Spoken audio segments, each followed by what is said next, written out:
tout de suite.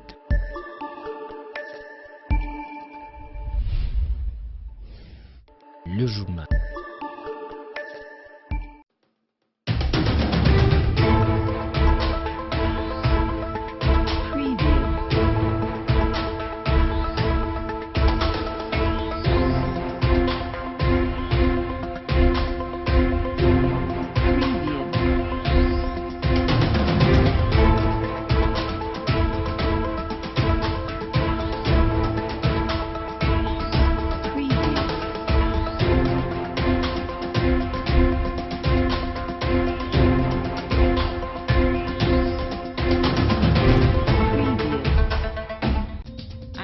De l'écroulement du pont jeté sur la rivière Lukochi, l'économie de la province du Lualaba est déjà bouleversée. Les produits en provenance de l'Angola via Dilolo connaissent déjà une hausse de prix sur le marché.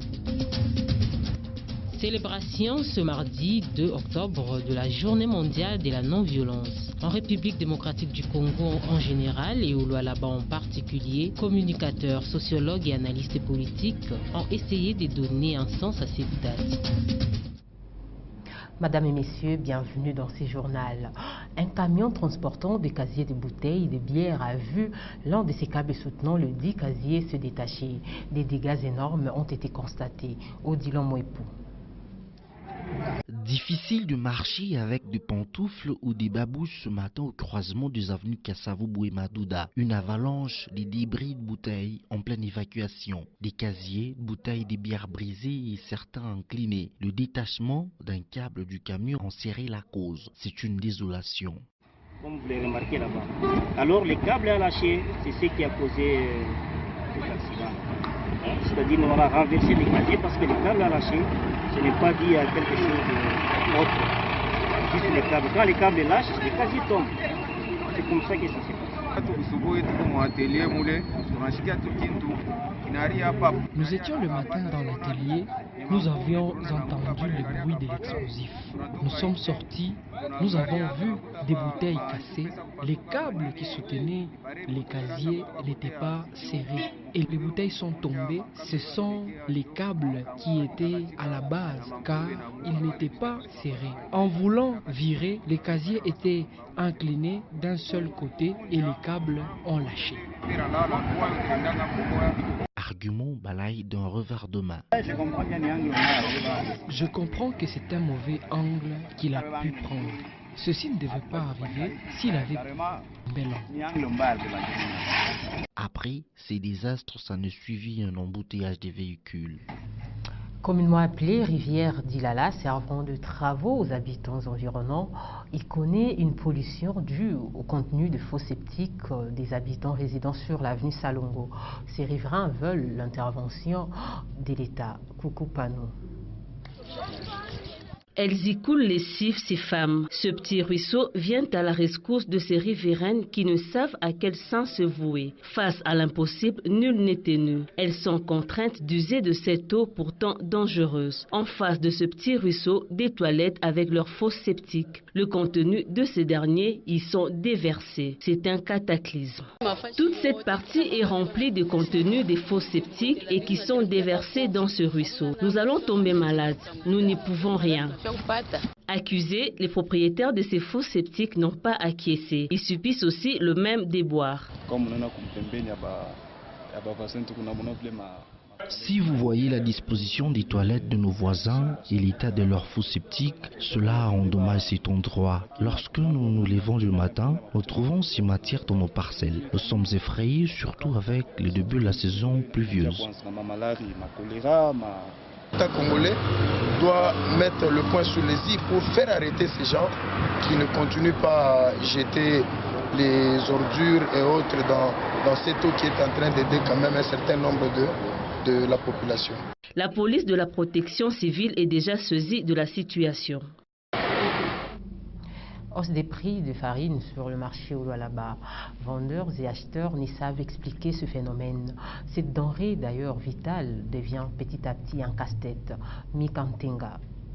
Ces boules blanches constituent la principale alimentation des Lualabés. Elles proviennent de la farine de maïs ou de manioc. Les Lualabés devront s'habituer à en consommer moins, car un sac de farine de 25 kg, qui variait entre 17 000 et 19 000 francs congolais, coûte désormais 25 000 francs. Et celui de 10 kg, qui coûtait 7 000 francs, coûte 10 000 francs.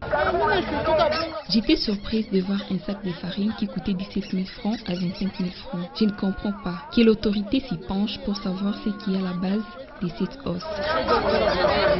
Les raisons ne sont pas aisées à expliquer. Nous ne comprenons pas cette hausse du prix d'un sac de farine. Les Indiens ne les font pas par hasard. Il y a une carence qui s'observe partout. C'est peut-être la raison pour laquelle il y a hausse du prix. Lorsque la demande augmente, l'offre diminue. Cette flambée de prix a une incidence sur le panier de la ménagère. Elle s'explique économiquement. Elle peut être plutôt due à 3 raisons. Premièrement, c'est la quantité du bien qui peut diminuer suite à certaines raisons qui peuvent être évoquées. Ça peut être aussi les intrants, n'est-ce pas, dans le coût de production du produit, s'il y a il y a d'autres composites, n'est-ce pas, qui ont connu une hausse de prix. Et aussi, si la demande augmentait. Le vendeur de la farine de maïs va remarquer que la canette des 33 exports a augmenté, le prix des misogi a augmenté, le prix de la farine de manioc a augmenté, parce que ça vient aussi par cette voie là-bas. Il va se dire, n'y a-t-il pas une crise qui se profile à l'horizon? Psychologiquement, il augmente. Premier effet de contagion. Deuxième effet de contagion, il va se faire que les gens qui vendent la farine de maïs voudront vendre à un certain prix plus élevé que le prix habituel pour essayer de faire face à l'achat des autres produits corollaires. Ça veut dire la canette de 33, les misogi, la farine de manioc et autres qui sont consommés localement ici. Parce que moi, je ne veux pas accepter de vendre mon maïs au même prix qui était auparavant, pendant qu'un autre bien dont j'aurais aussi besoin pour ma consommation fait quoi qu'on ait une hausse de prix. Plusieurs économistes ont promis de faire une descente sur terrain pour étudier le phénomène afin de déceler la véritable cause. Restons sur le même chapitre, parlons des conséquences économiques de l'écroulement du pont jeté sur la rivière Lukoshi, non loin de Malunga, sur la route nationale numéro 39, en territoire des Dilala, au Lualaba, qui se font sentir à Kolwezi. Principalement, le produit en provenance de l'Angola via Dilolo connaissent une hausse des prix sur le marché. Alors que les usagers de la route nationale 39 formulent leur plaidoyer, les économistes dressent les projections. Emmanuel Casco. Ces étalages sont nantis des produits bio en provenance des territoires de Dilolo, Sandoa et Kapanga. Véritable grenier économique du Lualaba. Maïs, poissons fumés, cossettes de manioc, fruits et autres produits importés de l'Angola passent par le pont Lukoshi. Pourtant, effondré il y a peu. Et du coup, l'économie des Kolwezi en souffre. Il y a hausse des prix suite à la nouvelle de l'effondrement du pont Lukoshi. On a haussé les prix car on ignore quand est-ce que ce pont sera réhabilité pour que de nouveau les stocks de marchandises nous parviennent. C'est pour cela les prix ont galopé.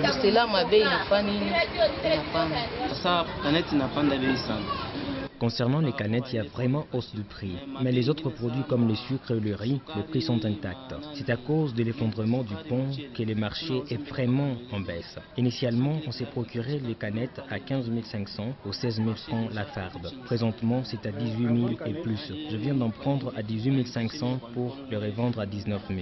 18 500. On a mis à peu près 19 000.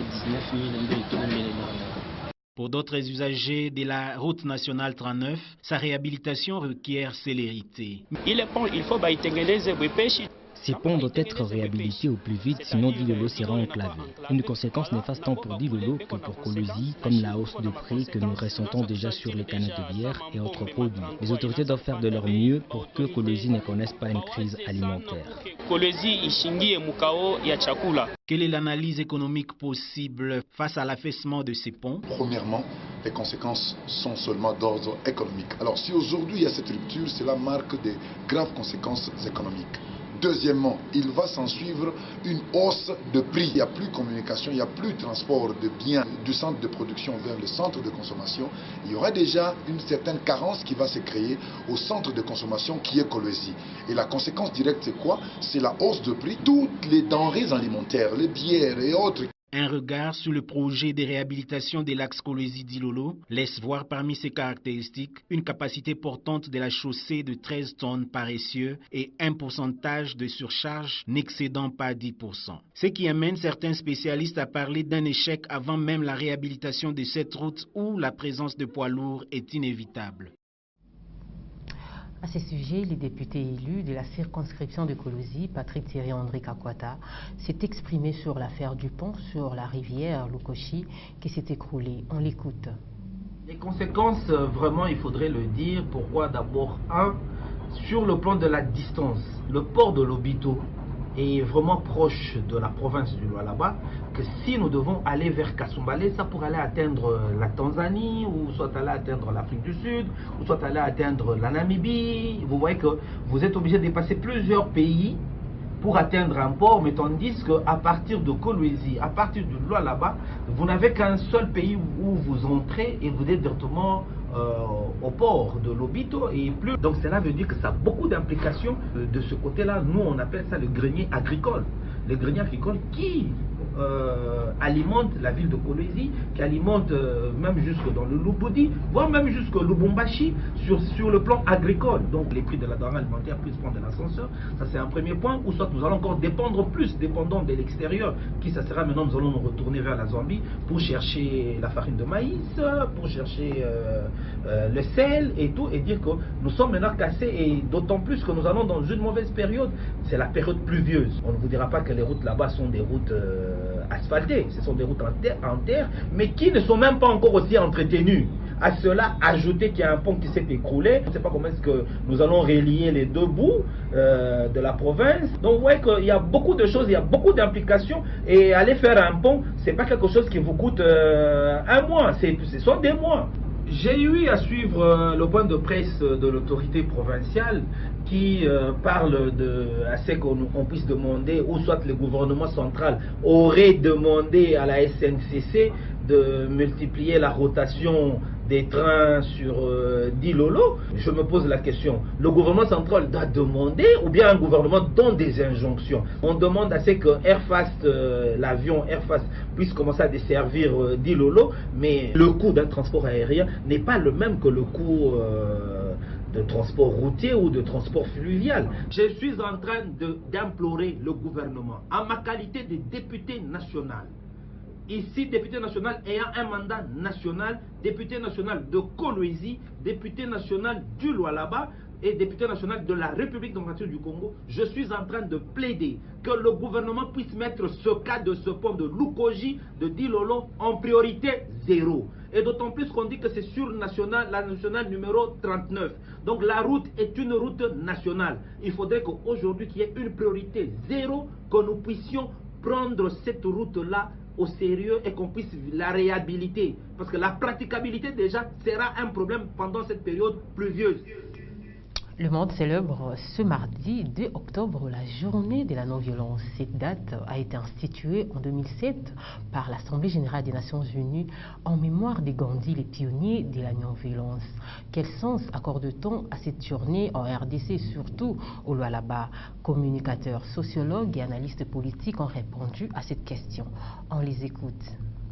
C'est une date qui nous rappelle ces grands hommes de l'indépendance. C'est une interpellation de la population congolaise et lualabaise en particulier pour essayer d'éviter la violence. Donc c'est juste un rappel. Donc ça ne sert à rien de faire la violence. De nos jours, nous apprenons chaque matin, tel endroit, on a tué quelqu'un. À tel endroit, telle personne a été agressée. Sur la commune Manika ici, à partir de 20h, il y a des agressions par des Chégués. Nous devons éviter la violence. Pourquoi la violence? Le Congolais n'a pas encore compris que c'est une leçon qu'on nous donne. Chaque fois qu'il y a une manifestation quelconque, vous voyez dans quelle façon la police est en train de réprimer de telles manifestations. C'est avec violence à l'approche des élections évitons la violence. Discutons avec les paroles. Soyons tous frères. La non-violence, comme prônaient les Gandhi, les Nelson Mandela, les Tshisekedi, l'empereur de l'Éthiopie, Haïlé Sélassié, nous les Rastamènes, pour vous dire que je suis Rastamène, je prône la non-violence. Mais cette non-violence-là n'est pas une abnégation, n'est pas, comment dirais-je, un sacrifice où on doit s'humilier. La non-violence, comprenons nos parents que je viens de citer, c'est une non-violence constructive.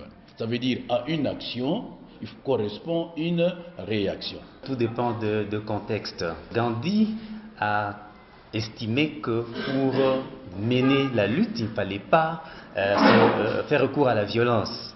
Mais ici, chez nous particulièrement, vous savez que c'est un problème de système sociopolitique dans lequel nous sommes en train d'évoluer. On parle de la jeune démocratie, mais reconnaissons qu'en parlant de jeune démocratie, à un certain moment, on cherche à couvrir les défauts de cette application de la démocratie sur terrain. Et vous savez, en considérant la liberté des citoyens, chaque fois qu'il y a quelque chose qui ne marche pas, la loi reconnaît aux citoyens de revendiquer. Ici, il faut mettre la non-violence dans le contexte de la dénonciation, sans faire recours aux casses et toute autre forme de vandalisme. C'est la fin de ce journal. Merci à vous de l'avoir suivi. L'actualité se poursuit toutefois sur www.wangu.info.